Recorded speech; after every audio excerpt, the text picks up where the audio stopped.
तो स्वागत है आपका आज के इस सेशन में, जिसमें हम बात करने वाले हैं क्लास 9th के biology chapter biodiversity in living organism. जी हाँ, बायोडाइवर्सिटी इन लिविंग ऑर्गेनिज्म। और मैं इस चैप्टर के बारे में अगर बात करूँ ना गाइस, तो ये चैप्टर जो है ना, ये पूरी बायोलॉजी का ना बेस है।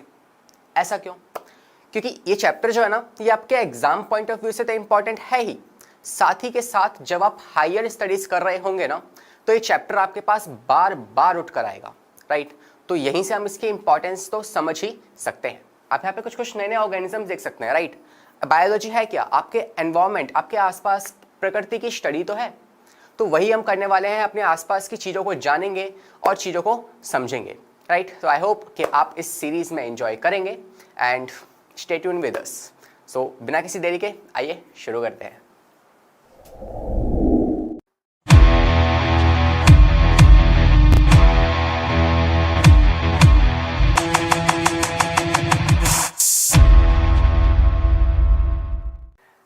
आइए आज हम बात करते हैं हमारे एक ऐसे चैप्टर की जिसने हमारे इस ब्यूटीफुल सी अर्थ को, प्लेनेट को इतना आकर्षित बनाया है। जी हाँ, मैं बात कर रहा हूँ बायोडाइवर्सिटी की। तो किसी भी चैप्टर को शुरुआत करने की, उसको शुरू करने का सबसे अच्छा तरीका क्या हो सकता है? सोचिए, सबसे अच्छा तरीका मेरे ख्याल से तो यही है कि आइए उस चैप्टर का मतलब समझते हैं, उसके नाम का मतलब समझते हैं। तो बायोडाइवर्सिटी का मतलब क्या होता है, पहले ये जानते हैं। तो पहला वो शब्द जो मुझे इसमें दिख रहा है, तो वो है बायो, राइट। बायो का मतलब क्या होता है? बायो मतलब होता है लिविंग। क्या होता है? लिविंग। जी हाँ, तो बायोलॉजी में क्या आती है? हम डील करते हैं हमारे एनवायरमेंट, हमारे नेचर और लिविंग थिंग्स के बारे में, हमारी बॉडी के बारे में। तो बायो का मतलब क्या होता है? कोई भी चीज जो कि लिविंग होगी, ठीक है। सेकेंड अगर मैं बात करूं तो वो है डाइवर्सिटी। डाइवर्सिटी का मतलब क्या होता है? डाइवर्सिटी का मतलब होता है वैरायटी। डाइवर्सिटी का मतलब क्या होता है? वैरायटी। तो बायोडाइवर्सिटी में क्या आता है? बायोडाइवर्सिटी में हम बात करते हैं हमारी अर्थ पर प्रेजेंट काफी सारी डिफरेंट वैरायटीज ऑफ ऑर्गेनिज्म के बारे में। जैसे कि इस चैप्टर का नाम क्या है? Biodiversity in living organism. तो हम लिविंग थिंग्स, जितनी भी लिविंग बींग्स है ना, उनकी डाइवर्सिटी को हम जानेंगे, ठीक है। जैसे अगर हम बात करें हमारे प्लेनेट अर्थ के बारे में, कुछ ऑर्गेनिज्म जैसे कि बहुत छोटे छोटे, जैसे बैक्टीरिया, तो कुछ काफ़ी बड़े होते हैं एनिमल्स लाइक एलिफेंट। कुछ बहुत छोटे छोटे प्लांट्स आप पाएंगे जैसे कि ग्रासेस, तो कुछ काफ़ी बड़े आपको मिलेंगे जैसे कि रेडवुड, कैलिफोर्निया का रेडवुड ट्री, राइट। कुछ बिल्कुल ही कलरलेस होते हैं जैसे जेलीफिश, ट्रांसपेरेंट होती है। तो कुछ आप पाएंगे बिल्कुल ही आकर्षित कलर से भरे हुए हैं जैसे कि पिकॉक। कुछ रिप्रोड्यूस ही नहीं करते जैसे कि म्यूल, और कुछ रिप्रोडक्शन करते हैं। कुछ जो मूव ही नहीं करते, इमोटाइल, जैसे कि पेड़, ट्रीज, प्लांट। कुछ बिल्कुल ही काफ़ी तेज़ी से दौड़ते हैं जैसे कि हॉर्स। कुछ हैं जो कि जिनका लाइफ स्पैन बहुत कुछ दिनों का ही होता है जैसे कि मॉस्किटो। कुछ हैं जिनका लाइफ स्पैन काफ़ी सालों का होता है, 300 साल, राइट, जैसे कि पाल्म ट्री हो गया। तो देखा आपने हमारी इस अर्थ पर कितनी different varieties of organisms present है। और यही तो है जो हमारी अर्थ को इतना ब्यूटीफुल बनाते हैं, राइट। साथ ही साथ अगर हम कुछ और ऑर्गेनिजम्स की बात करें, जैसे आप इस पिक्चर पे भी देख सकते हैं कितनी सारी डिफरेंट वैराइटीज आपको यहाँ मिलेंगी, राइट। तो जैसे अगर हम बात करें, सबसे पहले क्या है हमारे पास? This is meerkat, my favourite, one and only, right. तो मीरकैट्स हो गए आपके पास। और क्या है? फ्लेमिंगोज हो गए, क्रोकोडाइल हो गए, पेंगुइन हो गए। What else we have? We have gorilla here, we have squirrels, chameleon also we have here, right. See the cute panda, right, cute panda भी है। और अगर मैं बात करूं, वी हैव वुड पिकर्स हो गए, right. And this is Alex. Now these are some varieties which have been extinct. ये अब नहीं है, ये विलुप्त हो चुकी हैं। तो जैसे ये एलेक्स जो है ये विलुप्त हो चुका है। और अगर मैं बात करूं, we have Tasmanian tiger here, this is Tasmanian tiger. We have jaguar, we have leopard also here, right. And what else you can see? This is koala and dodo. This have been extinct right now. तो कुछ कुछ organism यहाँ पे देख रहे हैं जो कि एक्सटिंक्ट हो चुके हैं, तो कुछ हैं जो कि बेहद ही आकर्षित हैं देखने में। बात करें now recently Covid and this pandemic is going on, right, very serious. तो वायरस आपको यहाँ पे देख सकते हैं। कुछ छोटे छोटे ऑर्गेनिज्म जो हमें हमारे आसपास नहीं दिखते मगर फिर भी प्रेजेंट तो हैं। वायरसेस हो गए, बैक्टीरियाज हो गए, राइट, माइक्रो ऑर्गेनिजम्स हो गए, और एल्गाई भी है, फंगाई भी है। तो इफ आई आस्क यू कि फंगाई ये क्या है, ये कोई प्लांट है या फिर एक ये एनिमल है, राइट? तो शायद कुछ लोगों का जवाब होगा कि ये एक प्लांट है, but it is not, right? तो यही बातें हम इस चैप्टर में जानने वाले हैं कि कितने सारी ऑर्गेनिज्म से हमारी पूरी ये अर्थ जो है ना वो बनी हुई है। तो इन सभी को पढ़ना एक साथ ये तो काफी मुश्किल है। तो हम काफी सारे तरीके जानेंगे किस तरीके से हम इन ऑर्गेनिजम्स की स्टडी कर सकते हैं, बिकॉज वी आर लिविंग। हमने कुछ चीज़ें बनाई है जो कि लिविंग नहीं है, जैसे हमने बिल्डिंग्स बनाई है, हमने रोड्स बनाए हैं, तो ये तो हमने बनाए हैं, हमें पता है इसके बारे में। बट लिविंग बींग्स जो कि हमने नहीं बनाए, राइट? नेचर, प्रकृति ने उनको जन्म दिया है, जैसे कि काफ़ी सारे ऑर्गेनिज्म आप देख सकते हैं, राइट? फंगाई, बैक्टीरिया, इनके बारे में जब हम स्टडीज करते हैं ना तो हमारा इंटरेस्ट साइंस के प्रति और बढ़ जाता है। तो इन लिविंग बींग्स के बारे में जानना काफ़ी इंपॉर्टेंट है। और इस चैप्टर में हम बात करने वाले हैं बायोडाइवर्सिटी, मतलब काफ़ी डिफरेंट डाइवर्सिटी, काफ़ी डिफरेंट वेराइटीज। किस चीज़ की हम बात करेंगे? वेराइटीज लिविंग ऑर्गेनिजम्स की, राइट? जो लिविंग बींग्स हैं उनकी कितनी डिफरेंट वेराइटीज हमारे पास प्रेजेंट है, उनके बारे में हम जानेंगे। तो आई होप आप इस चैप्टर में काफ़ी इंजॉय करेंगे, काफ़ी कुछ नई चीज़ें सीखेंगे, ठीक है? तो आइए आगे बढ़ते हैं। तो अगर मैं बात करूं एक इंटरेस्टिंग फैक्ट के बारे में, तो वो इंटरेस्टिंग फैक्ट क्या है? हमारी इस ब्यूटीफुल से प्लेनेट अर्थ पर अप्रॉक्सीमेटली 8.7 मिलियन से भी ज़्यादा स्पीसीज प्रेजेंट है आज के समय में। तो मतलब लाइक 8.7 मिलियन स्पीसीज जो है वो हमारी आज की डेट में प्रेजेंट है। हो सकता है कि इससे ज़्यादा भी हो, लेकिन हम अभी तक सिर्फ इतनी ही ढूंढ पाए हैं। तो ये बात तो एश्योरिटी है कि इतनी स्पीसीज जो है वो अभी तक हमने ढूंढ ली है। Can you imagine this number 8.7 million? यार 1 million is equals to what? 1 million जो होता है वो 10 लाख के बराबर होता है, राइट? ये होता है कितना? 10 लाख। तो 1 million is equal to 10 lakh. तो इसका मतलब आप क्या कह सकते हो? टोटल स्पीसीज कितनी हो गई? अप्रॉक्सीमेटली इसको 9 माने तो कम से कम 90 लाख से भी ज़्यादा स्पीसीज जो है वो हमारे इस प्लैनेट पे प्रेजेंट है। और यही स्पीसीज जो है वो हमारे इस ब्यूटीफुल से प्लैनेट को इतना आकर्षित बनाती है, राइट? तो अगर देखो मैंने एक ना शब्द का नाम लिया, वो शब्द क्या है? स्पीसीज। क्या आपको मतलब पता है इसका? आइए हल्का सा हिंट लेते हैं कि स्पीसीज क्या होती है। स्पीसीज क्या होती है? तो देखो, जैसे मान लो मैं आपको सिर्फ हल्का सा रफली आइडिया दे रहा हूं, बाकी हम इन डेप्थ डिस्कशन करेंगे इसके बारे में। तो जैसे हमारी अर्थ पर डॉग्स प्रेजेंट है, राइट? हमारी अर्थ पर कैट प्रेजेंट है, हमारी अर्थ पर फिशेस प्रेजेंट है। तो ये क्या है? ये स्पीसीज है, डिफरेंट ऑर्गेनिजम्स की स्पीसीज है ये, राइट? डॉग की अपनी खुद की स्पीसीज हो गई, कैट्स की स्पीसीज हो गई, फिशेस की स्पीसीज हो गई। अब डॉग के अंदर भी तो काफ़ी सारे डिफरेंट टाइप्स के डॉग्स आएंगे। हो सकता है जर्मन शेपर्ड आ गया, हो सकता है बुलडॉग आ गया, हो सकता है गुच्ची आ गया, राइट? कितने डिफरेंट इंडिविजुअल्स आ रहे हैं इसके अंदर, राइट? तो इसके अब ये डॉग्स की खुद की स्पीसीज है, फिशेस की, कैट्स की स्पीसीज हो गई।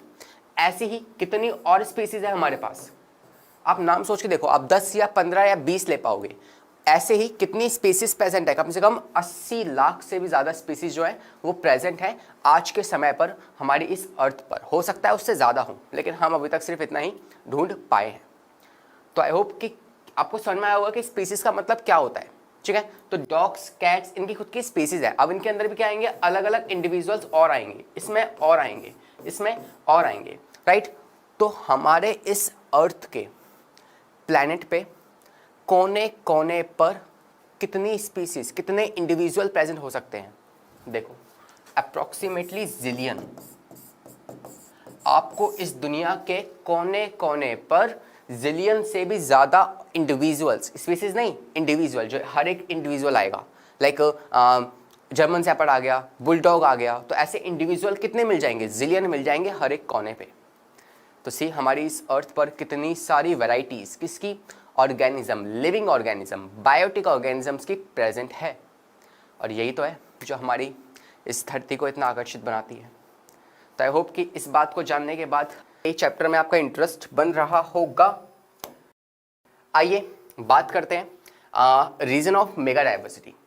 तो मतलब अगर मैं हमारे इस वर्ल्ड मैप के बारे में अगर मैं बात करूं तो हमारे वर्ल्ड मैप में सबसे ज़्यादा स्पीसीज कहाँ पर पाई जाती है?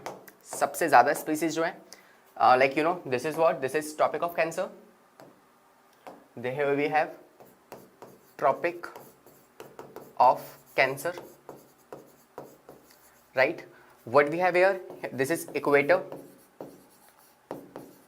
and this is what, this is tropic of Capricorn, right? This is tropic of Capricorn. तो ये हमारे पास तीन जो है ना लाइन्स है हमारे वर्ल्ड मैप पे, इसमें सबसे ज़्यादा स्पीसीज, देखो वर्ल्ड तो बहुत बड़ा है हमारा, सबसे ज़्यादा अप्रॉक्सीमेटली 40% ऑफ जो स्पीसीज है ना वो कहाँ पाई जाती हैं? वो इस रीजन में पाई जाती है, ठीक है।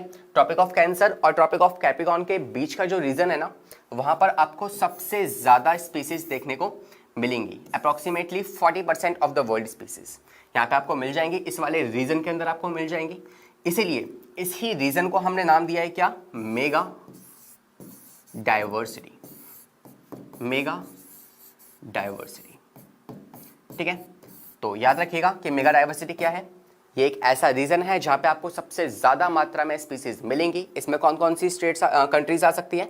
हमारा इंडिया का जो साउथ पार्ट है, तेलंगाना वगैरह, कोलकाता, वो जगह आ जाएंगी, राइट। आप यहाँ पे मैक्सिको सिटी देख सकते हैं, मैक्सिको सिटी यहाँ पे आ जाएंगी।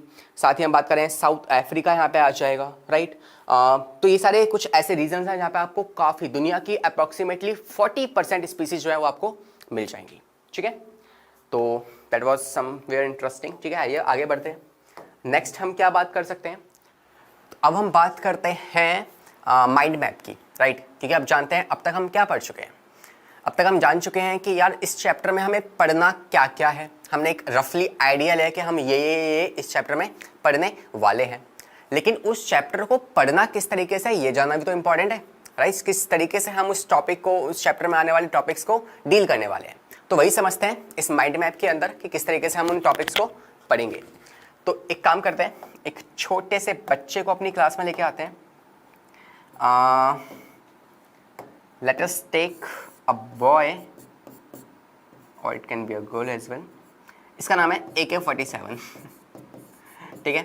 तो इसको अपनी क्लास में इंट्रोड्यूस करते हैं और ये क्या करेगा, ये इस पूरे सफ़र को तय करेगा, ठीक है। जब ये सफ़र की तरफ जा रहा है तो इसे कौन कौन से टॉपिक ये देखेगा अपने सफ़र के दौरान, आइए उन बातों को देखते हैं। जब ये सबसे पहले जाएगा ना तो इसे क्या देखेगा? सबसे पहला लेक्चर जो है हमारा वो है आज का, जिसमें हम बात कर रहे हैं किसकी? इंट्रोडक्शन की, राइट। हम बेसिक बेसिक बातें जानेंगे कि इस चैप्टर में क्या क्या बातें इंपॉर्टेंट है, कौन कौन से टॉपिक हमारे पास आने वाले हैं, ठीक है।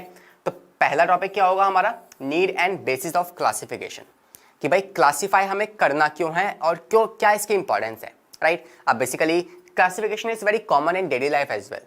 आप कहीं बाहर जाते हो सब्जी लेने तो क्या होगा, वहाँ पे जो स्ट्रीट वेंडर होगा ना वो भी क्लासिफिकेशन करके रखता है, ठीक है। लाइक आपको कुछ सब्जी लेनी है तो ये तो नहीं कि आप सारी सब्जियाँ वहाँ पे मिक्स हो रखी होती है कि भाई आलू अलग होते हैं, टमाटर अलग होते हैं, rest of the vegetables are separately divided into the groups. तो अलग अलग वो करके रखता है, क्यों? ताकि आपके लिए ईजी हो जाए।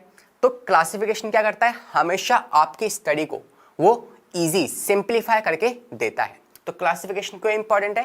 ताकि हमारी स्टडी क्या हो सके? सिंप्लीफाई बन सके, इसलिए हम क्लासिफिकेशन करते हैं। बायोलॉजी में भी क्या है? 3 ब्रांचेस है, chemistry, physics and biology. Sorry science के अंदर क्या है? 3 क्लासिफिकेशन कर रखी है हमें। अब जिसको जो स्टडी करनी है वो वैसे स्टडी कर सकता है। तो ये तो हुई कॉमन बात, कॉमन लाइफ की बात हो गई। वहां हम बात करें कि हमारे पास क्या है, इतनी बड़ी डाइवर्सिटी है लिविंग ऑर्गेनिज्म की, तो ऑब्वियसली उन्हें क्लासिफाई करना तो बनता ही है ना, राइट। तो इसीलिए हम क्लासिफिकेशन की सहायता लेते हैं ताकि हमारी स्टडी जो है इतने सारे ऑर्गेनिज्म को हम स्टडी कर पाए।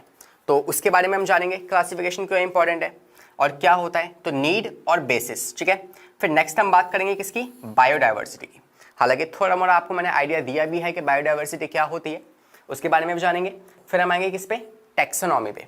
Now like you know biology में काफ़ी सारी ब्रांचेस है। If you want to study about the genes, right, जो हमारे सेल के अंदर डीएनए में जो जीन्स होते हैं उनकी स्टडी आप करना चाहते हो कि लाइक हम किसके, हमारे हम अपने मदर की, जैसे कहते हैं ना कि हमारे कुछ कुछ कैरेक्टर्स जो हैं वो हमारे पेरेंट्स से मिलते हैं, राइट। मैं इनके हेयर्स जो हैं वो मम्मा की तरह हैं, उनके कुछ स्किन कॉम्प्लेक्शन जो है वो फादर से मिलता है। तो बेसिकली ये जो कॉम्प्लेक्शंस आते हैं ये जेनेटिक्स की वजह से आते हैं। तो अगर आपको जीन्स की स्टडी करनी है तो आप जेनेटिक्स में जा सकते हो। आपको सेल के अंदर जो न्यूक्लियस है, न्यूक्लियस में क्या है, डीएनए वगैरह है, मॉलिक्यूल्स हैं, तो आप बायोमॉलिक्यूल्स में जा सकते हो, ठीक है।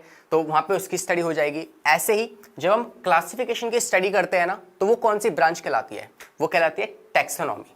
तो टैक्सोनॉमी क्या है, आप ब्रांचेस की स्टडी है, मतलब एक क्लासिफिकेशन की स्टडी है, तो वो हम जानेंगे किसमें, टैक्सोनॉमी के अंदर। तो टैक्सोनॉमी भी हम पढ़ेंगे एक टॉपिक अच्छा सा, राइट। ये सब हम आज पढ़ने वाले हैं, ठीक है। नेक्स्ट क्या आएगा, नॉमेनक्लेचर। नॉमेनक्लेचर मतलब नामकरण करना, राइट। अब किसी को भी आपको बुलाना है तो आप ऐसे ओए ओए ओए करके तो बुला नहीं सकते ना, राइट। इंडिया में क्या है, छोटू, मोंटू, चिंटू, गोलू, ये सब नाम होते हैं, राइट। लेकिन ये सब नाम नहीं चल सकते। इफ़ यू वांट टू, आपके पास कोई मान लो फॉरेन से कोई बंदा आ गया, ठीक है, तो आपको उससे बात करनी है, राइट। आपको नॉर्मल लैंग्वेज पता है, लेकिन एनिमल्स वगैरह का नाम आप कैसे बोलोगे, ठीक है। आप बोलोगे हाथी, तो हाथी तो वो समझ ही नहीं पाएगा।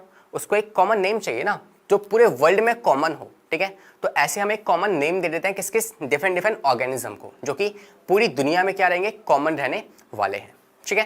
तो जैसे होमोसेपियंस, हमारा ह्यूमंस का कॉमन नेम क्या है, होमोसेपियंस। तो आप भले अफ्रीका में जाके बोलो, आप अमेरिका में जाके बोलो, कहीं पे भी जाके बोलो, ये वाला कॉमन नेम है और ये सबको पता होगा, ठीक है। तो ऐसे हम क्या करते हैं, साइंस में एक नॉमेनक्लेचर करते हैं, एक नाम दे देते हैं डिफरेंट डिफरेंट ऑर्गेनिजम्स को। बाकी कई बार कुछ नाम जो होते हैं ना वो काफ़ी मुश्किल भी हो जाते हैं। जैसे अगर आपसे बात करूँ, you can call it like pneumonoultramicroscopicsilicovolcanoconiosis. What is this, did you hear it, I repeat it again, pneumonoultramicroscopicsilicovolcanoconiosis. अब ये क्या है, ये एक लिवर की बीमारी का नाम है, राइट। तो कितना मुश्किल है, राइट, साइंटिफिक नेम है इसका। मतलब ऐसे कुछ कुछ नाम होते हैं, राइट, वो हम पढ़ेंगे इस चैप्टर के अंदर जब हम जाएंगे। तो ये होता है नॉमेनक्लेचर। नेक्स्ट अगर हम बात करें hierarchy of categories, not category, यहाँ पे क्या आएगा, यहाँ पे क्लासिफिकेशन आएगा, ठीक है। तो हम किसकी बात करेंगे, हायरार्की ऑफ क्लासिफिकेशन, क्लासिफिकेशन। तो हायरार्की ऑफ क्लासिफिकेशन की हम बात करेंगे, ठीक है। या फिर इसे हम टैक्सोनॉमिक हायरार्की भी कहते हैं, कि अगर हम चीज़ों को ग्रुप्स में बांट रहे हैं तो उन ग्रुप्स को बांटने का जरिया क्या होगा, कोई एक तरीका होना चाहिए ना। ऐसा नहीं कि आप कोई भी रैंडमली कैसे भी बांट दोगे, एक तरीके से बांटना पड़ेगा। तो वो हम पढ़ेंगे हायरार्की के अंदर। नेक्स्ट है लास्ट टॉपिक जो आएगा वो आपका आएगा क्लासिफिकेशन एंड एवोल्यूशन, राइट। आप क्लासिफिकेशन का मतलब जानते हो, ठीक है। क्लासिफिकेशन मैंने आपको रफली आइडिया दिया कि ऐसे ऐसे आप क्लासिफिकेशन कर सकते हो ऑर्गेनिजम्स की, ठीक है। साथ ही साथ हम बात करें एवोल्यूशन की, तो क्लासिफिकेशन और एवोल्यूशन में क्या रिलेशन है, कैसे वो एक दूसरे से जुड़े हुए हैं, इस बारे में हम इस लास्ट टॉपिक में जानेंगे। बाकी आपको अगर थोड़ा सा आइडिया लेना है ना कि एवोल्यूशन क्या होता है, तो आप इस वीडियो को भी देख सकते हो। यू कैन सी हियर, सी। तो लाइक आपको पता है ना, एवोल्यूशन का मैं आपको सिर्फ हल्का सा आइडिया दे रहा हूँ।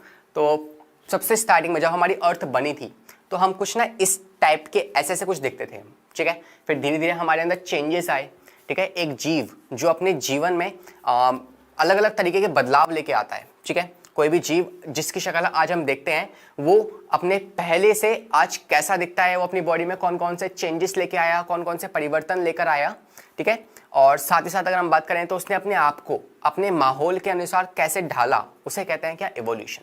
चेंजेस लाना बॉडी के अंदर। और ये चेंजेस कुछ ऐसा नहीं कि आप आज रात को सोए हो, ठीक है, और कल सुबह उठे तो आपके अंदर चेंजेस आ गए, आपकी शक्ल ऐसी थी और वैसी हो गई। तो ऐसे वाले चेंजेस नहीं, ये ग्रेजुअल चेंजेस होते हैं। कौन से वाले, ये होते हैं gradual changes. These are gradual changes. ये समय लगता है इन चेंजेस में, 1000 साल, 5000 साल, 10,000 साल इसमें लग जाते हैं। तो ऐसे धीरे धीरे नॉर्मल चेंजेस आते हैं। तो आप देख सकते हैं कि हमारी शक्ल कुछ ऐसी हुई धीरे धीरे करके, राइट। मैं थोड़ा सा स्किप करता हूँ। So you can see here, right, at the last हम कुछ ऐसे हुए, फिर हम कुछ ऐसे हुए, राइट। और ऐसे हमारे अंदर चेंजेस जो हैं हमारे फेस में आते गए। तो इसी को हम कहते हैं क्या, एवोल्यूशन। बॉडी में एवोल्यूशन आना, और एवोल्यूशन जो है ना वो प्रकृति का नियम भी है, और एवोल्यूशन आना भी चाहिए। तो इसके बारे में हम इन डेप्थ डिस्कशन करेंगे आगे चलकर। अभी वापस से माइंड मैप की तरफ जाते हैं और समझते हैं कि और क्या क्या पढ़ना है हमें इस चैप्टर के अंदर। तो आई होप कि हल्का सा आप एवोल्यूशन का रफली आइडिया आपने लिया हुआ कि एवोल्यूशन क्या हो सकता है। चलिए तो इसे एंड करते हैं, एंड हो ही गया, राइट। तो ये है एवोल्यूशन। तो इन 4-5 टॉपिक को जो हम आज के इस लेक्चर में डिस्कस करने वाले हैं, ठीक है, तो उसको हम देखेंगे। फिर जैसे ही हम आगे बढ़ेंगे हमें क्या मिलेगा? Next we will encounter that is yes okay, कुछ नया लेते हैं। यस, तो हमें मिलेगा हिस्टोरिकल बैकग्राउंड, मतलब ऐसे कौन कौन से साइंटिस्ट थे जिन्होंने अपना कंट्रीब्यूशन दिया डिफरेंट ऑर्गेनिजम्स को क्लासिफाई करने में। बहुत सारे ऑर्गेनिजम्स हैं, तो उनको क्लासिफाई करना किसी एक ही साइंटिस्ट का काम नहीं था। शुरुआत किसी ने की, धीरे धीरे आगे बढ़ता गया, और इस तरीके से आज हमारे पास जो क्लासिफिकेशन सिस्टम है वो, ठीक है। तो उन अलग अलग साइंटिस्ट का कंट्रीब्यूशन हम देखेंगे। फिर हम बात करेंगे विटेकर साहब की कि उन्होंने किस तरीके से क्लासिफिकेशन दिया, और आज के समय पे विटेकर क्लासिफिकेशन 5 किंगडम क्लासिफिकेशन ही हम पढ़ रहे हैं, ठीक है। हालांकि 6 किंगडम क्लासिफिकेशन भी आ चुका है, बट हम अभी तक इसी पे सहमत हैं, इसी के जो क्लासिफिकेशन का सिस्टम है उससे हम सहमत हैं। तो विटेकर का 5 किंगडम क्लासिफिकेशन हम पढ़ेंगे, और यही वो टॉपिक है जहाँ से अक्सर सवाल पूछे जाते हैं, तो ये काफ़ी इंपॉर्टेंट है। तो इन्हीं ने विटेकर साहब ने क्या किया, 5 अलग अलग बड़ी बड़ी कैटेगरीज बना दी, जिससे में इन्होंने एनिमल्स को डाल दिया, प्लांट्स को डाल दिया, कुछ बैक्टीरियाज को डाल दिया, ऐसे इन्होंने डिवाइड किया। तो वो 5 कौन कौन से थे? ये था पहला मोनेरा, सेकंड था प्रोटिस्टा। तो थर्ड लेक्चर जो होगा हमारा, उसमें हम इन दोनों को पढ़ेंगे, किंगडम मोनेरा और किंगडम प्रोटिस्टा को, ठीक है। फिर हम बात करेंगे, नेक्स्ट आगे आएंगे तो हम बढ़ेंगे किस पे? फंगाई। ये भी एक किंगडम है, तो पहला किंगडम, दूसरा किंगडम, ये तीसरा किंगडम। फिर हम आगे आएंगे तो प्लांटाई पढ़ेंगे, जो कि 5वां किंगडम है, सॉरी 4था किंगडम है। और फिर लास्ट में हमारे पास क्या आएगा? Kingdom last animalia. फिर हम एट द लास्ट लेक्चर में क्या पढ़ेंगे? इस एनिमेलिया वाले किंगडम को पढ़ेंगे। तो इस तरीके से हम अपनी इस पूरी जर्नी को, इस चैप्टर की जर्नी को खत्म करेंगे। तो आई होप ये आपको समझ में आया होगा। तो चलिए, माइंड मैप हमने ढंग से जाना कि इस चैप्टर को पढ़ना किस तरीके से है। अब हम इस चैप्टर की तरफ बढ़ते हैं और पहले टॉपिक का डिस्कशन करते हैं। तो आइए हम बात करते हैं क्लासिफिकेशन की। लेकिन इस क्लासिफिकेशन के टॉपिक को पढ़ने से पहले हम जानते हैं एक संगत सवाल के बारे में। वो क्या है कि लाइफ क्या होती है, क्या चीज़ है किसी भी ऑर्गेनिज्म को, क्या चीज़ किसी भी ऑर्गेनिज्म को लिविंग बनाती है? क्या मार्स पे लाइफ पॉसिबल है? राइट, क्या हम लाइफ को केमिस्ट्री लैब में क्रिएट कर सकते हैं? ये कुछ सवाल है जो अगर आप बायोलॉजी के स्टूडेंट हैं तो आपको पता होना चाहिए इन सवालों का जवाब। तो लाइफ क्या है? राइट, तो लाइफ को देखने के मल्टीपल पर्सपेक्टिव्स हो सकते हैं। आप साइकोलॉजिकली लाइफ को देख सकते हैं, राइट, आप साइंटिफिकली लाइफ को डिफाइन कर सकते हैं, और या मैं कहूँ कि आप लाइफ को डिफाइन ही नहीं कर सकते। राइट, आप लाइफ को टेक्निकली समझ सकते हो, लेकिन उसे डिफाइन करना काफ़ी मुश्किल है। राइट, तो साइंटिफिकली हमें लाइफ क्या मिलती है? तो अगर आप एक बच्चे से पूछेंगे कि लाइफ क्या है, तो उसके लिए तो क्या होगा? सिर्फ सुबह उठ के खाना, पढ़ना और सो जाना, ये उसकी लाइफ है। राइट, या फिर कुछ उसकी इमेजिनेशन हो सकती है, राइट, कि लाइक मुझे एक चॉकलेट के समंदर में डुबकी लगानी है, ऐसा कुछ। एक बड़े बुजुर्ग से आप पूछोगे, आपके घर में होंगे दादाजी दादी जी, राइट, इनसे अगर आप पूछते हो कि लाइफ क्या है, तो शायद वो आपको एक अच्छा मतलब लाइफ का समझा सकते हैं। लेकिन as being a biology teacher, तो हम तो साइंटिफिकली इस लाइफ का मतलब समझते हैं कि लाइफ क्या होता है। तो देखिए, it is a unique complex organization of molecules. तो क्या है? एक कॉम्प्लेक्स और एक सिस्टमैटिक मैनर्स में जब मॉलिक्यूल्स जुड़ते हैं, राइट, तो एक ऑर्गेनाइजेशन है किसका? सिस्टमैटिक मैथड में जुड़ना, किसका? मॉलिक्यूल्स का, that expresses itself through chemical reactions. तो क्या होता है बेसिकली, आपकी बॉडी किससे बनी है?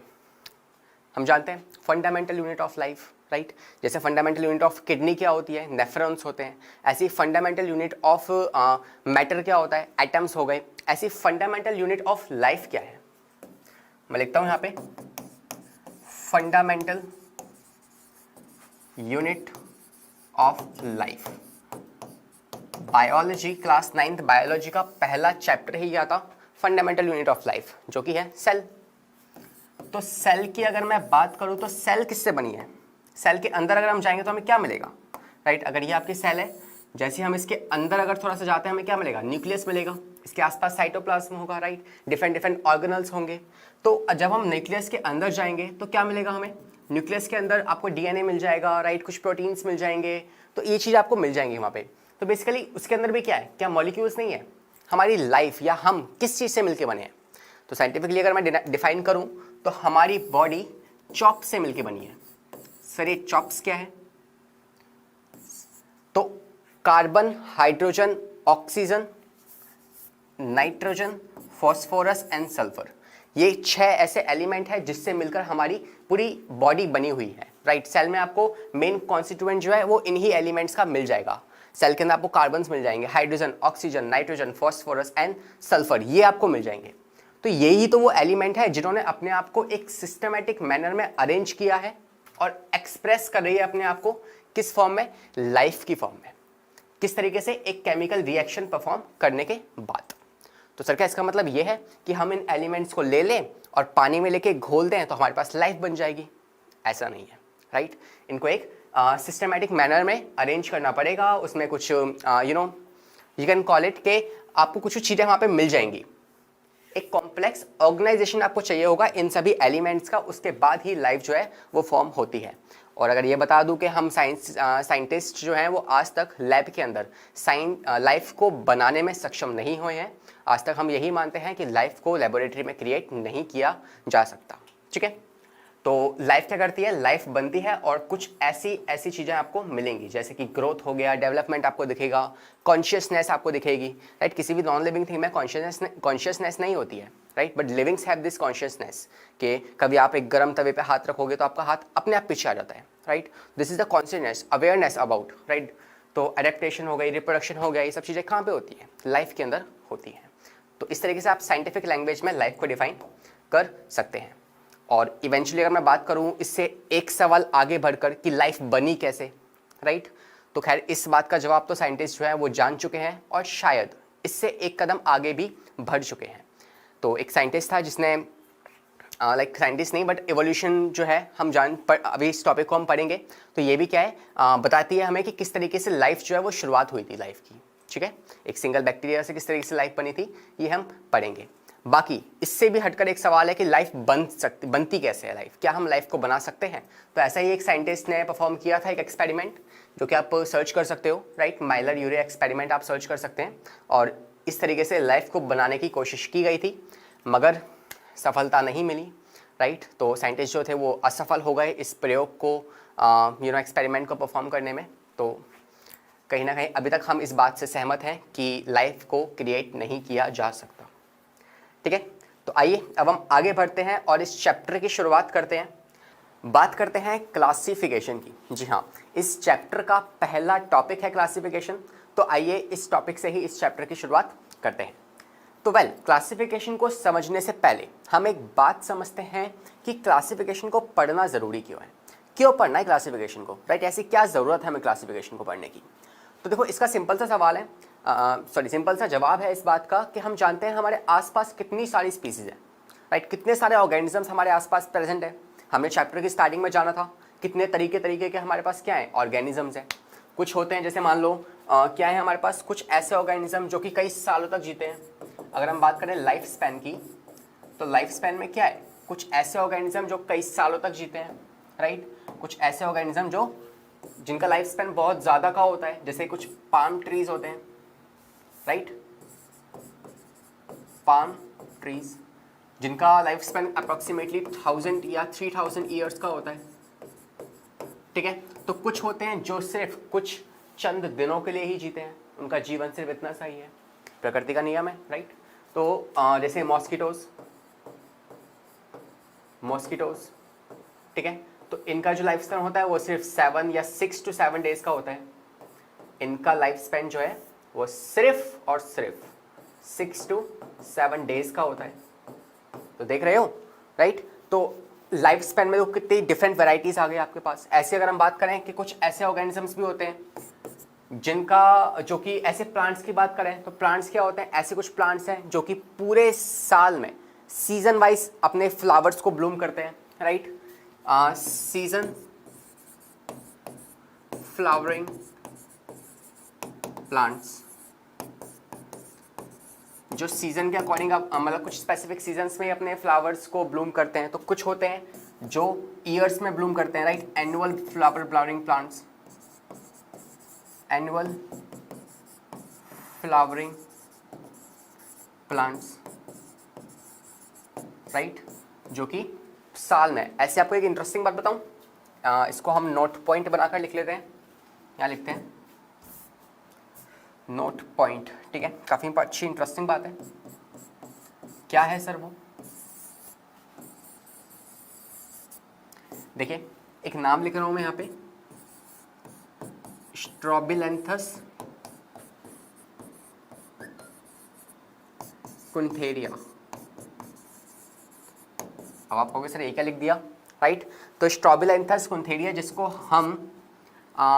जिसको हम नीला कुरंजी के नाम से भी जानते हैं, नीला कुरंजी, ठीक है। ये एक ऐसा प्लांट है जो कि 12 साल में, जो कि 12 ईयर्स में सिर्फ एक ही बार अपने फ्लावर्स को ब्लूम करता है।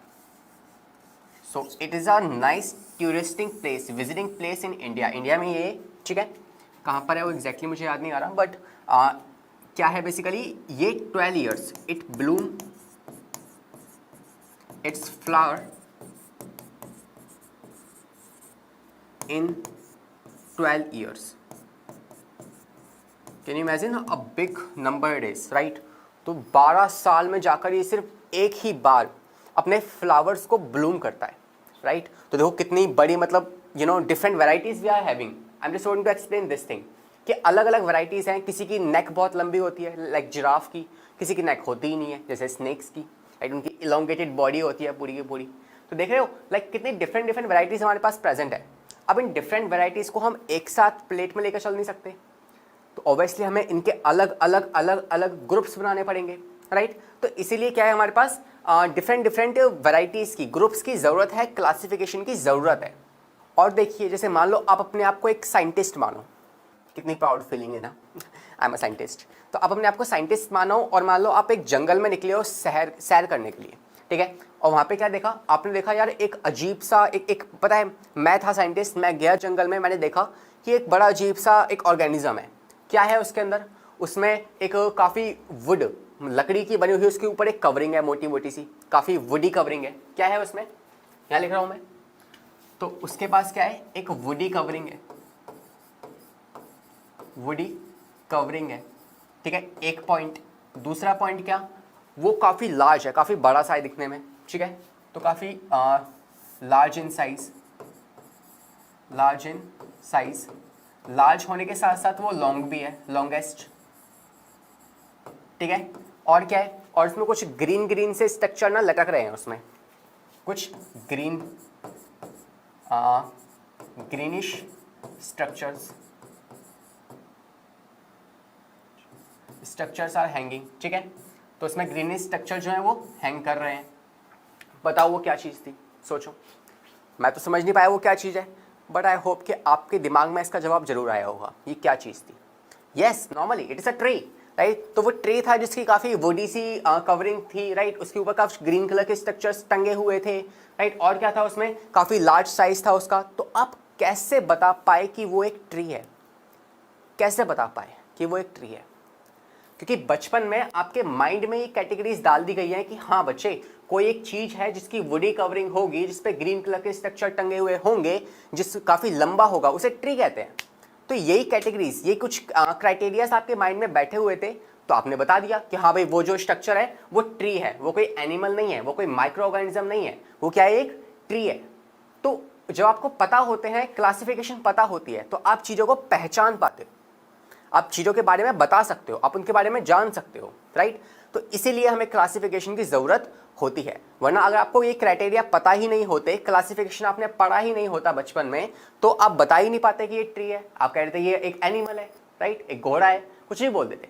लेकिन ऐसा नहीं है, राइट। तो क्लासिफिकेशन का फ़ायदे तो हैं, राइट। आई होप समझ गए होगा आप क्लासिफिकेशन के फ़ायदे क्या हैं। और कुछ फ़ायदे हम इस टॉपिक के बाद पढ़ेंगे, जब हम एक टॉपिक पढ़ेंगे नीड फॉर क्लासिफिकेशन, कि क्लासिफिकेशन की ज़रूरत क्या है हमें, राइट। तब हम इसको अच्छे से समझेंगे। अभी को आगे बढ़ते हैं और हम बात करते हैं क्लासिफिकेशन होता क्या है। अभी क्या समझाया मैंने, अभी बताया क्लासिफिकेशन को पढ़ना क्यों है। अब समझते हैं क्लासिफिकेशन होता क्या है, ठीक है। चलिए, तो आइए इसको है ना एक एग्जाम्पल से समझते हैं कि क्लासिफिकेशन क्या होता है, ठीक है। तो देखो, मान लीजिए कि आपके पास, मैंने ना कुछ यहाँ पे स्ट्रक्चर्स ड्रॉ कर रहा हूँ और फिर आपको एक टास्क दूंगा, ठीक है। तो जैसे एक स्ट्रक्चर मान लो ये हो गया, गैस करना है क्या है।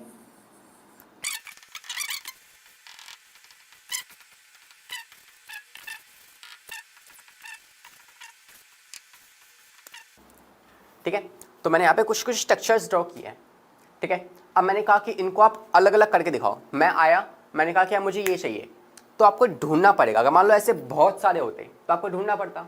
तो आपको क्या करना है, आपको इनको अलग अलग कैटेगरीज में बांटना है। कैसे बांटोगे, बांट के देखो फटाफट से, आपके पास 1 मिनट है, आप इसे बांट के देखो क्या होगा क्या नहीं होगा। तो आई एम डैम श्योर जब आपने इनको बांटा होगा तो आपने इनकी डिफरेंट डिफरेंट कैटेगरीज बनाई होंगी, राइट। आपने क्या किया होगा, मैं यहाँ पे इनकी डिवीजन करता हूँ। आपने इसको और राइट, और आपने इसको एक तरफ रख दिया होगा, राइट। आपने क्या किया, आपने इसको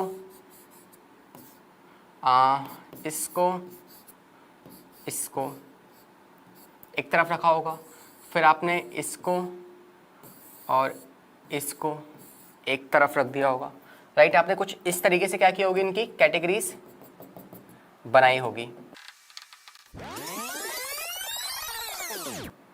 राइट। तो आपने कुछ इस तरीके से इनकी कैटेगरी आपने डिवाइड की होगी कि हाँ सर मुझे यहाँ पे ठंडी ठंडी ठंडी चीज़ें दिख रही है तो इनको मैं एक तरफ रख देता हूँ या रख देती हूँ, ठीक है। आपको स्टेशनरी का सामान दिखा, आपने एक तरफ रख दिया। आपको बॉल्स दिखी, आपने एक तरफ रख दिया। तो आपने क्या किया, इनको अलग अलग ग्रुप्स में बांट दिया। अब मैं कहूँ कि आइसक्रीम लेके आओ, तो आप यहाँ से जाओगे, उठाओगे और ले आओगे, बिकॉज कैटेगरी डिवाइड हो चुकी है ना। अब ईजी है उनके बारे में सर्च करना, उनको ढूंढना, उनके बारे में पढ़ना अब ईजी हो चुका है, राइट। तो इस तरीके से आपने क्या किया, आपने इसको क्लासीफाई कर दिया, आपने इसको ग्रुप में बांट दिया है। तो क्या किया आपने इनको सिमिलैरिटी और डिससिमिलैरिटी के बेसिस पे बांटा है। शायद जाने अनजाने में आपको ना पता हो, लेकिन आपने सिमिलैरिटी देखी कि यार ये भी ठंडी और ये भी ठंडी, तीनों में सिमिलर बातें हैं, तो सिमिलर चीजों को एक तरफ रख दिया। दूसरा, स्टेशनरी का सामान है, सिमिलर है, एक तरफ रख दिया। बॉल, छोटी और बड़ी बॉल, आपने एक तरफ रख दिया। तो अपने सिमिलैरिटी को देखा, अपने डिससिमिलैरिटी को देखा, इनको देखकर आपने एक तरफ इनको ग्रुप में बांट दिया। तो क्लासिफिकेशन करते कैसे हैं, क्लासिफिकेशन को करने का एकमात्र जरिया क्या है, वो है सिमिलैरिटी एंड डिससिमिलैरिटीज, ठीक है। ऑर्गेनिजम्स को देखो, उनमें सिमिलैरिटीज डिससिमिलैरिटीज देखो और उनको डिवाइड कर दो, ठीक है। तो ऐसे हम किसी भी चीजों को, कुछ भी चीजों को बांटते हैं। और एग्जांपल्स देखो, जैसे मान लो कि ये आप हो, ठीक है, और आप अपने जैसे किसी और अपने फ्रेंड को आप लेके आ गए, तो आप और आपका फ्रेंड है। अब एक बात बताओ, जब आप इन दोनों को कंपेयर करोगे, खुद को मैं और किसी एक और ऑर्गेनिज्म को कंपेयर करूं, इस दुनिया में कोई भी कंपैरिजन, इस दुनिया में किसी भी ऑर्गेनिज्म के साथ अगर मैं कंपैरिजन करता हूं, तो क्या मैं और वो एग्जैक्टली सेम दिखेंगे क्या हम दोनों रूबरू एक जैसे होंगे? नहीं होंगे, राइट। अगर आप मेरी नोज को देखोगे और उसकी नोज को देखोगे, तो वो कहीं ना कहीं एग्जैक्ट सिमिलर नहीं होगी। I am saying here exact similar, exact नहीं होगी, राइट। कुछ कुछ सिमिलैरिटी हो सकती है, लेकिन एग्जैक्ट सिमिलर नहीं होगी। शायद मेरी उंगली का जो लेंथ है और उसकी उंगली जो फिंगर्स की लेंथ है वो अलग अलग हो, राइट। मेरे हेयर्स अलग हों, उसके हेयर्स का कलर अलग हो, कर्ली हो, मेरे राउंड हो, कैसे भी हो सकता है, राइट। बट एग्जैक्ट सिमिलर हम दोनों नहीं दिखेंगे। सिमिलैरिटीज होंगी लेकिन एग्जैक्ट सिमिलैरिटीज नहीं होंगी, ठीक है। तो मतलब कि यहाँ पे मैं एक लाइन लिखता हूं,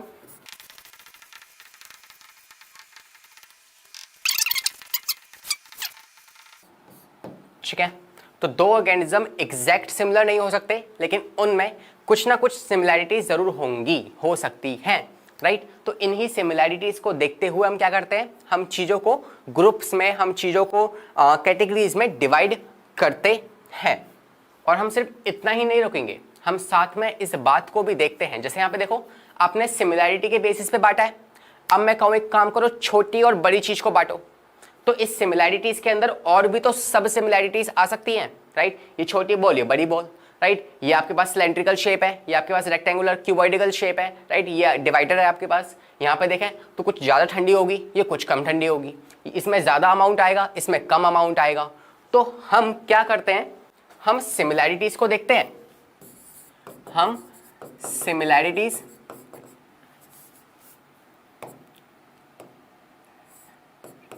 हम सिमिलैरिटीज एंड डिससिमिलैरिटीज को देखते जरूर है,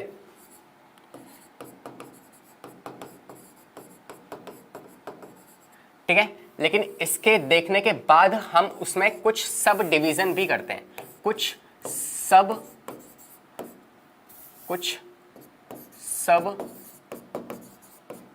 सिमिलैरिटीज भी देखते हैं, तभी तो हम उसको इन डेप्थ क्लासीफाई कर पाएंगे, वरना तो हम उसको सिर्फ ऊपर ऊपर से क्लासीफाई करके छोड़ देंगे, राइट। लेकिन हम चाहते हैं कि जितना डेप्थ क्लासिफिकेशन होगा, जितनी डेप्थ कैटेगरीज बनेंगी ना, उतना ही क्या होगा, इजी होगा हमें किसी चीज को स्टडी करना। तो यहां पे मैं एक बात लिख रहा हूं कि मोर द ऑफ ग्रुप्स, हमारी उतनी ज्यादा क्या होगी, रेलिवेंट स्टडी होगी, राइट। मैं यहां पे एक वर्ड लिख रहा हूं, रेडिमेंट्री। रेडिमेंट्री मतलब क्या होता है, सिंप्लीफाई करके स्टडी करना, राइट। उतनी ही सिंप्लीफाई, उतनी ही रेडिमेंट्री स्टडी हम कर पाएंगे, राइट। तो जितने ज्यादा नंबर ऑफ ऑर्गेनिजम्स होंगे उतनी ही ज्यादा क्या होगी, रेलिवेंट स्टडी हम कर पाएंगे, ठीक है। ये तो हो गई एक बात। दूसरी बात अगर मैं करूं तो जितना लेस नंबर ऑफ ऑर्गेनिज्म या ग्रुप होंगे ना, उतनी ही क्या होगी, इररेलेवेंट स्टडी होगी, उतनी ही क्या होगी, इररेलेवेंट स्टडी हमारी होगी, ठीक है। तो आई होप ये बात आपको समझ में आई होगी, मैं आशा करता हूं कि ये बात आपको समझ में आई हो, ठीक है। तो सिमिलैरिटी और डिससिमिलैरिटी के बेसिस पे हमें बांटना है, ठीक है। फिर उसमें सब सिमिलैरिटीज देखनी है हमें, राइट। जैसे अगर आपसे कहूं कि आप जा रहे हो जंगल में, आपने देखा एक 4 पैर वाला जानवर, वो 4 पैर वाला जानवर है, क्या है, आपने देखा एक ऐसा जानवर हैविंग 4 लिम्स, ठीक है। आपने 4 लिम्स वाला देखा, आपने देखा कि यार वो तो can live on water, on land as well as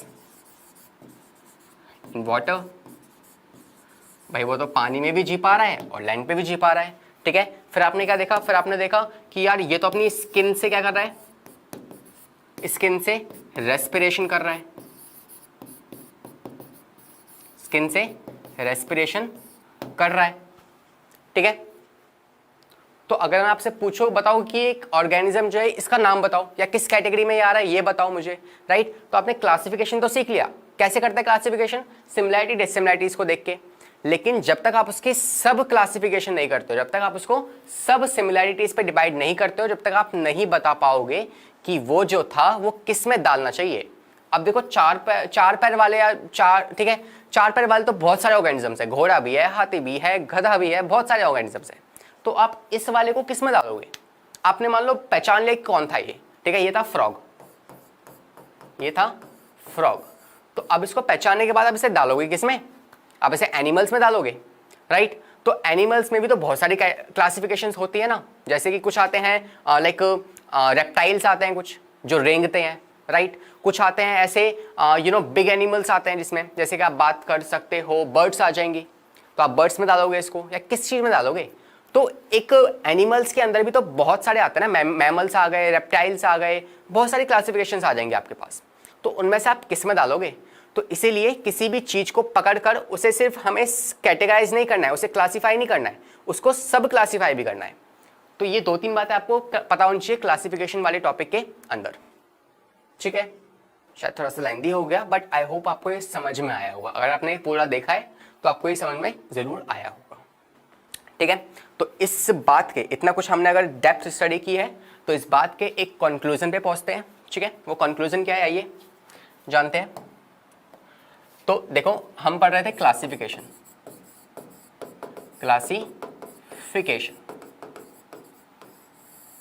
तो क्लासिफिकेशन में हमने क्या पढ़ा, हमने जाना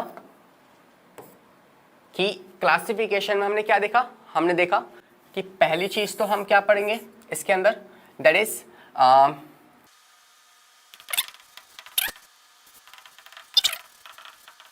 ठीक है, पहले हम क्या पढ़ेंगे, डिफरेंट कैटेगरीज ऑफ क्लासिफिकेशन। मतलब कि अगर आप किसी भी ऑर्गेनिज्म को, हमारे पास बहुत सारे ऑर्गेनिजम्स हैं, उनको आपको डिवाइड करना है तो कौन कौन सी कैटेगरीज में आप डिवाइड करोगे। ठीक है, कि लाइक आप एक प्लांट बना लोगे, एक एनिमल्स का ग्रुप बना लोगे, एक फंगाई का बना लोगे, एक बैक्टीरिया का बना लोगे, एक वायरस का बना लोगे, ऐसे आप कैसे बनाओगे वो आपको देखना है। ठीक है, तो डिफरेंट डिफरेंट कैटेगरीज हम देखेंगे, जिसमें हम क्या पढ़ेंगे, two kingdom classification, two kingdom classification, two kingdom classification. हम पढ़ेंगे थ्री किंगडम क्लासिफिकेशन,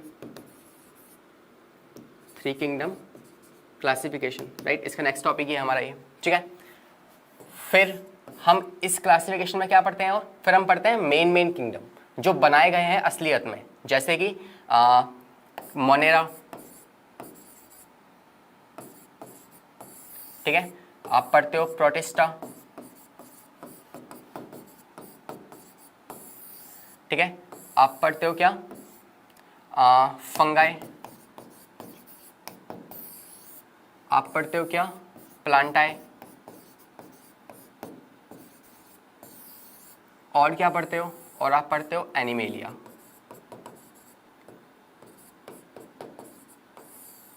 ठीक है, तो ये मेन 5 किंगडम जो है ना, जो कि विटेकर साहब ने दिए थे, उन पांचों को हम पढ़ेंगे, जैसा कि हमने माइंड मैप में देखा था। राइट, तो ये 5 हमें डेप्थली पढ़ने हैं, बट अभी हम इसके बाद इस टॉपिक को कवर करेंगे कि ऐसे कौन कौन से साइंटिस्ट थे जिन्होंने 2 किंगडम से शुरुआत की, फिर 3 किंगडम आया, फिर 4 किंगडम आया, आज 5 किंगडम चल रहा है, 6 किंगडम आ चुका है, हो सकता है 7 किंगडम आगे बढ़ जाए आपके समय पे। राइट, तो इसी तरीके से हम ये पढ़ेंगे।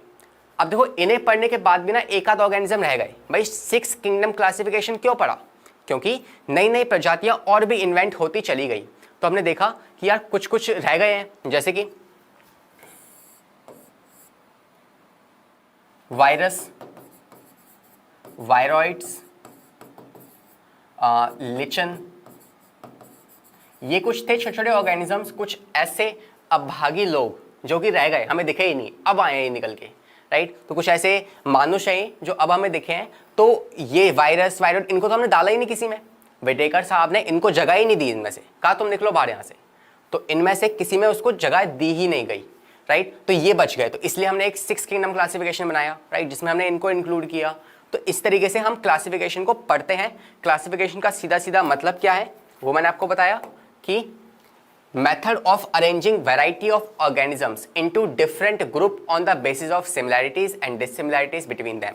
आप चीज़ों को देखते हो, उन्हें समझते हो, आप उन्हें अरेंज करते हो। ठीक है, क्या करते हो आप उन्हें अरेंज करते हो, आप उन्हें।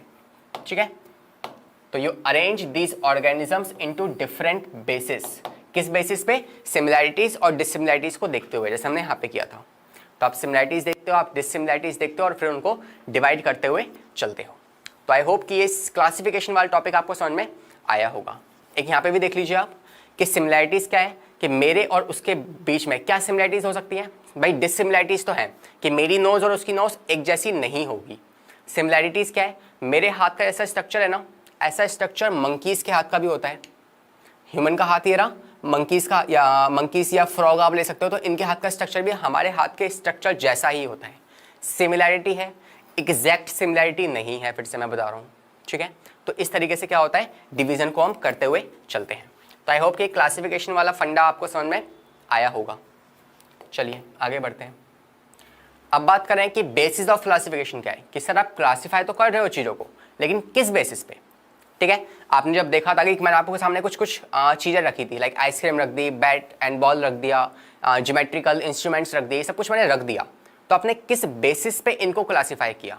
तो 3-4 तरीके हैं जिस पे आप क्लासिफाई कर सकते हो, वो देख लीजिए फटाफट से। एक, आप क्लासिफाई कर सकते हो शेप के बेसिस पे। ठीक है, एक फन एक्टिविटी देखें तो मान लो मेरे पास कुछ एक क्लास है, उस क्लास में कुछ बॉयज़ हैं, कुछ गर्ल्स हैं। अब मुझे उनको अलग अलग क्लासिफाई करना है।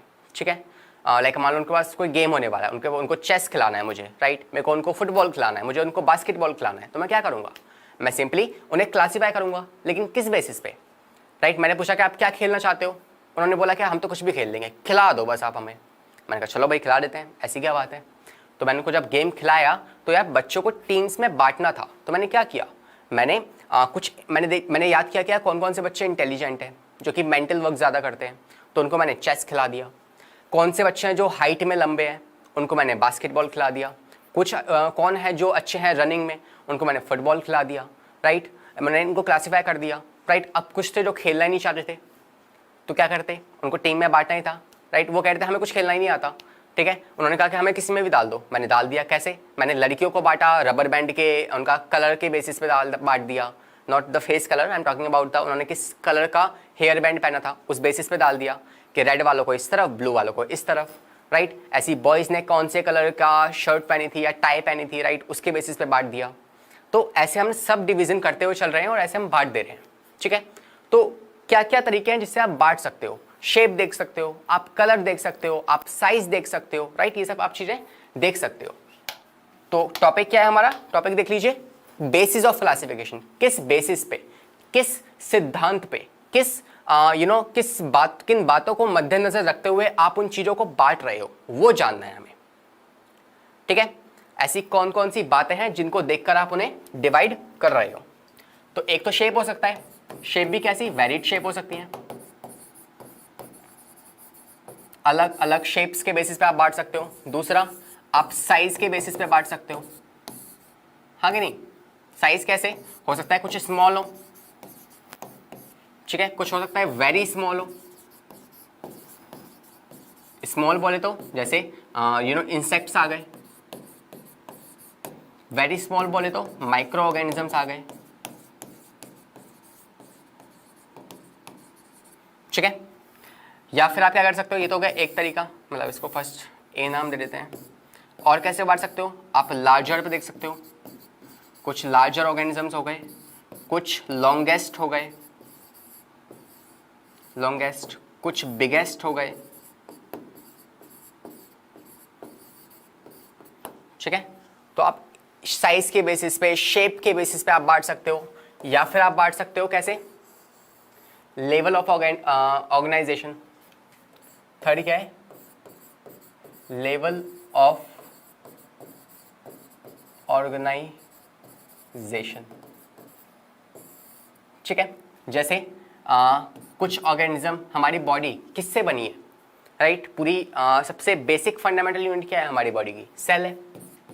तो कुछ ऐसे ऑर्गेनिज्म होता है जिनमें सिर्फ सेल सेल सेल सेल से बना होता है, राइट। उनमें कुछ ऑर्गन्स नहीं होते, कोई प्रॉपर बॉडी नहीं होती, सिर्फ सेल से बने हुए हैं। ऐसे ऑर्गेनिजम्स भी होते हैं, जैसे अमीबा, क्या है, सिंगल सेल का बना हुआ है, राइट। तो कुछ होता है सेलुलर ऑर्गेनिजम्स, कुछ होते हैं क्या, टिश्यू से बने हुए होते हैं, ठीक है, जो सेल को मिला दो तो टिश्यू से बने हुए होते हैं, ठीक है। फिर टिश्यू से क्या बनेगा आपके पास, ऑर्गन्स बनेगा, कुछ ऑर्गन से बने होते हैं, ठीक है। फिर ऑर्गन सिस्टम आ जाएगा,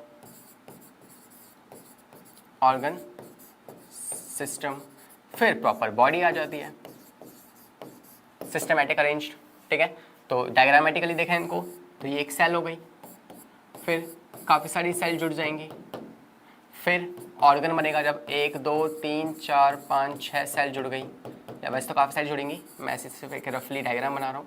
फिर ऐसे ऑर्गन्स बन जाएंगे और फिर क्या होगा, एट द लास्ट हमारे पास एक बॉडी आ जाएगी, ठीक है, एक सुंदर सी ब्यूटी आ जाएगी,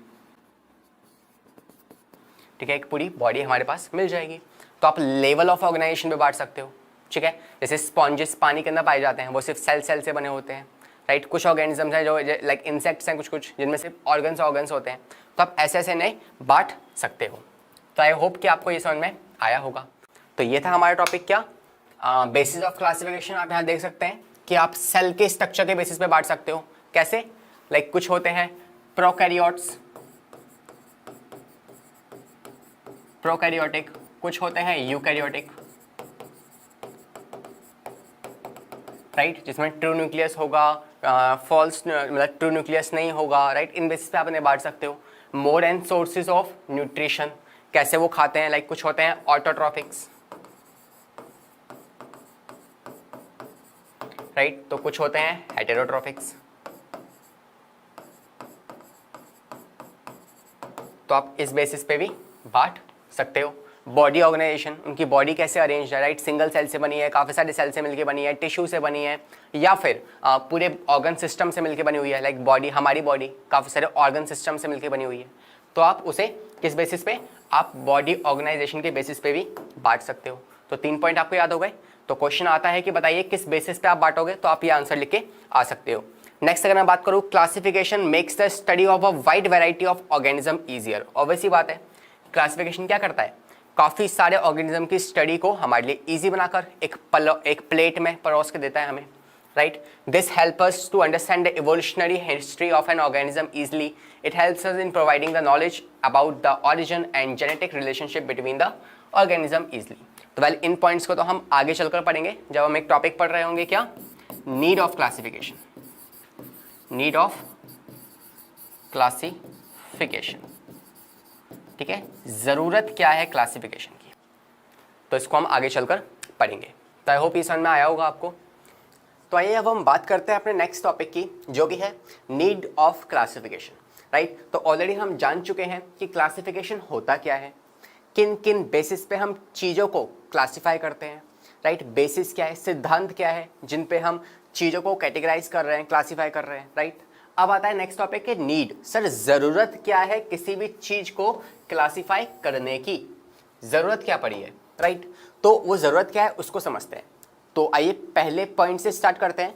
और साथ में अगर आपको बताऊं तो ऐसा वाला टॉपिक अक्सर 2 मार्क्स में पूछा जाता है। तो अगर ये सवाल आएगा तो ये 2 मार्क का क्वेश्चन होगा।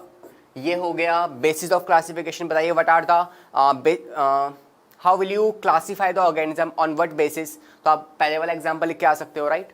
तो आपको ये वाले पॉइंट्स पता होने चाहिए। तो आइए पहले पॉइंट से शुरुआत करते हैं। Classification allow us to understand diversity better. जी हाँ, ये हमारी हेल्प करता है डाइवर्सिटी को समझने में। कैसे? आपको पता है डाइवर्सिटी का मतलब क्या होता है, राइट।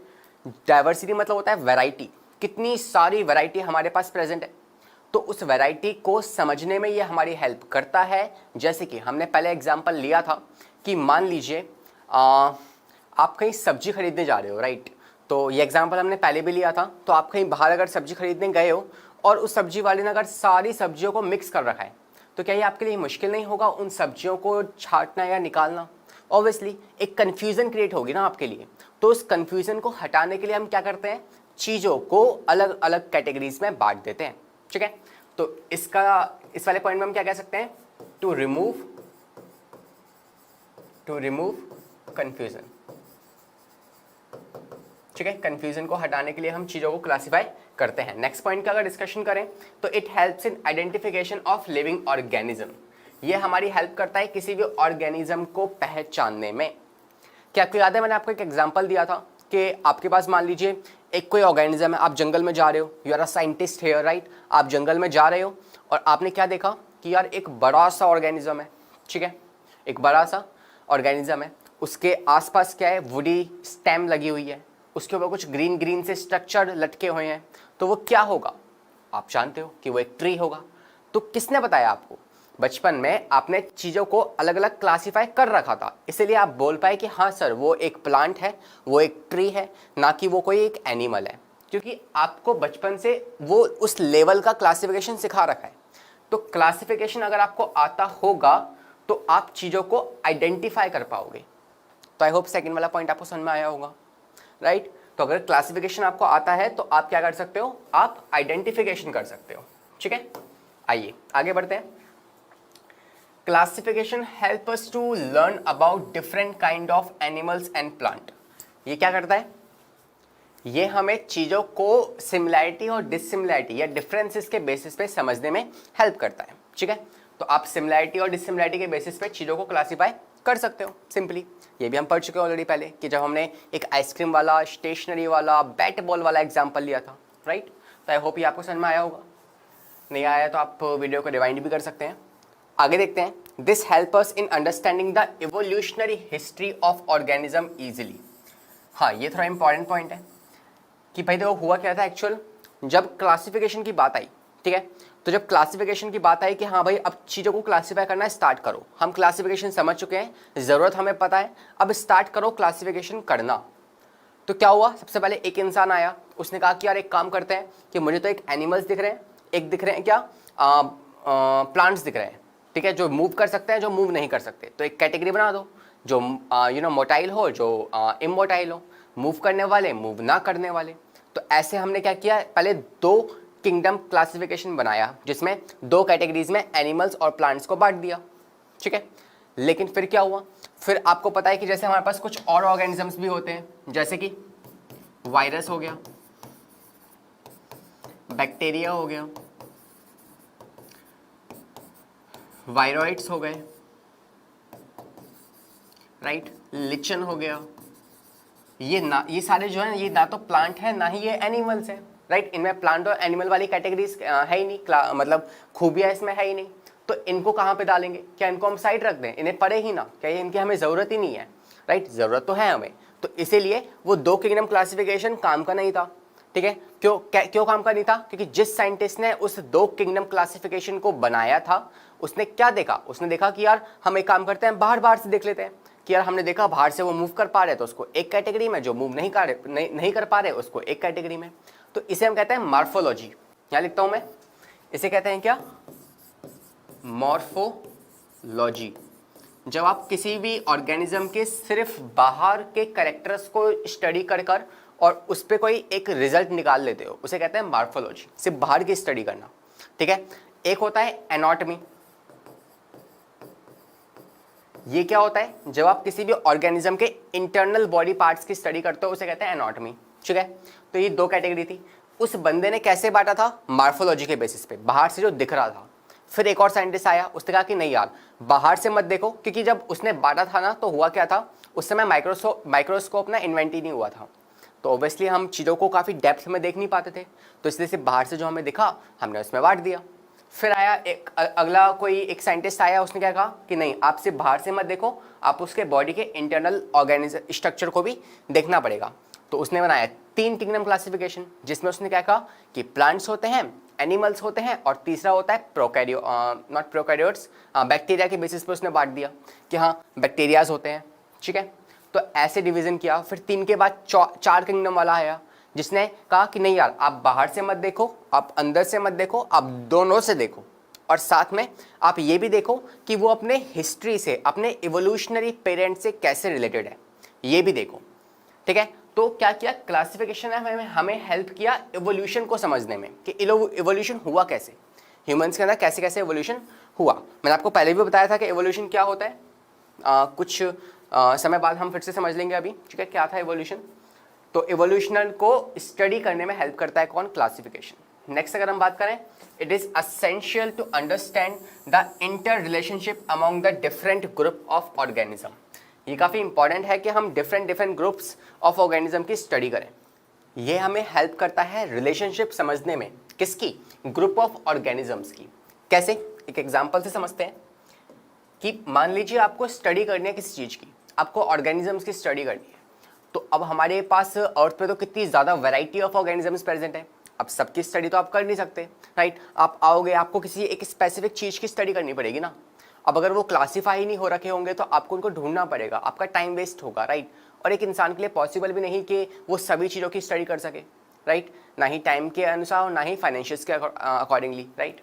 तो हमने क्या किया, हमने ग्रुप्स बनाए और ग्रुप्स में हम उनके रिलेशनशिप को देखते हैं। जैसे हमने क्या किया, हमने ग्रुप बना दिया। मैंने एक ग्रुप बनाया किसका, मान लो बैक्टीरिया का मैंने एक ग्रुप बना दिया, ठीक है, जिसमें मैंने क्या रख दिया, जिसके अंदर मैंने लैक्टोबैसिलस रख दिया, राइट। मैंने साथ में उसमें आर्के बैक्टीरिया रख दिया, और क्या रख दिया, मैंने उसमें सैल्मोनेला रख दिया, सैल्मोनेला। मैंने उसमें लैक्टो कोकस रख दिया। ये सब क्या है, ये बैक्टीरिया के नाम है, अलग अलग बैक्टीरियाज हैं, राइट। आपने इन सबको इसमें रख दिया, तो एक ग्रुप बन गया किसका, बैक्टीरियाज का, ठीक है। ये ग्रुप बन गया किसका, बैक्टीरिया का। सेकेंड आपने ग्रुप बनाया किसका, मान लीजिए आपने ग्रुप बना लिया, आपने किसी भी चीज़ का ग्रुप बना लिया, आपने फिशेस का ग्रुप बना लिया, आपने डिफरेंट फिशेस को उसमें पुट कर दिया, ठीक है। आपने ग्रुप बना लिया सिंगल सेल ऑर्गेनिजम्स का, सिंगल सेल ऑर्गेनिजम्स, ठीक है। इसमें क्या होगा, इसमें आप रख दोगे, आपने अमीबा को इसमें रख दिया, आपने पैरामीशियम को रख दिया, आपने यूग्लिना रख दिया, तो आपने ऐसे डिफरेंट ऑर्गेनिज्म को इसमें इस ग्रुप बना दिया, ऐसे इनका एक ग्रुप बना दिया, आपने तीन चार ग्रुप बना दिए, अलग अलग ग्रुप बना दिए। हालांकि बहुत सारे ग्रुप बन चुके हैं, राइट। अब आपको जॉन से स्टडी करनी होगी, आपने मेरे से कहा कि मुझे बैक्टीरिया की स्टडी करनी है, तो मैं आपको कहूँगा कि आप इस ग्रुप में जाके पढ़ लो। अब पहले ये सब कुछ मिक्स था आपस में, लेकिन अब ये सेपरेट हो चुका है ना, तो now it's easy to understand, it's time saving, ये आपकी कन्फ्यूजन को दूर कर देगा। तो ऐसे जब हम ग्रुप्स की स्टडी करते हैं ना, तो वो हमारी स्टडी को काफ़ी सिंप्लीफाई कर देता है, वो काफ़ी स्टडी को कन्फ्यूजन से दूर लेके जाता है। तो ये सब चीज़ें हमारे लिए काफ़ी हेल्पफुल होती हैं। तो एक पॉइंट ये भी हमें समझ में आ गया कि हाँ, हम ग्रुप्स में जब इस चीज़ों को स्टडी करते हैं तो वो हमारे लिए हेल्पफुल है, वहीं पे क्लासिफिकेशन का एक रोल प्ले होता है। ठीक है, आइए नेक्स्ट पॉइंट पे बढ़ें। तो it helps in providing knowledge about origin and genetic relationship among organism easily. तो ये पॉइंट हमने डिस्कस किया था जब हम स्टडी कर रहे थे किसको, एवोल्यूशन को, राइट। एवोल्यूशनरी हिस्ट्री को समझने में हमारी हेल्प करता है कौन, क्लासिफिकेशन। हालांकि ये वाला पॉइंट और ये पॉइंट नंबर 4 ये दोनों एक जैसे ही है। नेक्स्ट पे देखें तो it provide information needed for all the branches of biology, right. तो ये बात भी हम पहले कर चुके हैं कि अगर आपको ग्रुप्स बन चुके हैं, लाइक साइंस में क्या है, बायोलॉजी, केमिस्ट्री, फिजिक्स, अलग अलग ग्रुप बना दिए, राइट। तो वो हमें हेल्प कर रहा है ब्रांचेस को पढ़ने में, अलग अलग ब्रांचेस के बारे में जानने में, राइट। अगर आपको सेल के अंदर क्या है, न्यूक्लियस है, न्यूक्लियस के अंदर क्या है, मॉलिक्यूल्स हैं, आपको मॉलिक्यूल्स की स्टडी करनी है तो आप बायोमॉलिक्यूल्स में जा सकते हो। आपको जीन्स की स्टडी करनी है, आप जेनेटिक्स में जा सकते हो, राइट। तो अलग अलग ब्रांचेस बन चुकी है। और ब्रांचेस क्यों बनी, क्योंकि हमने चीज़ों को क्लासीफाई करना सीखा। तो ये सारे फायदे थे, ये सभी क्या थे, एडवांटेजेस थे किस चीज़ के, कहीं ना कहीं क्लासिफिकेशन को जानने के। बाय बाय, टेक केयर, ध्यान रखें, घर पर रहें और पढ़ाई करते रहें। अंधार राती पोहर বিলাম জ্বলাই এটা চাকি হেপাহতে উৰি আছো কলম তুমুৰ পাখি পলম হ'ব বাটত আৰু হ'ব চাগে ৰাত।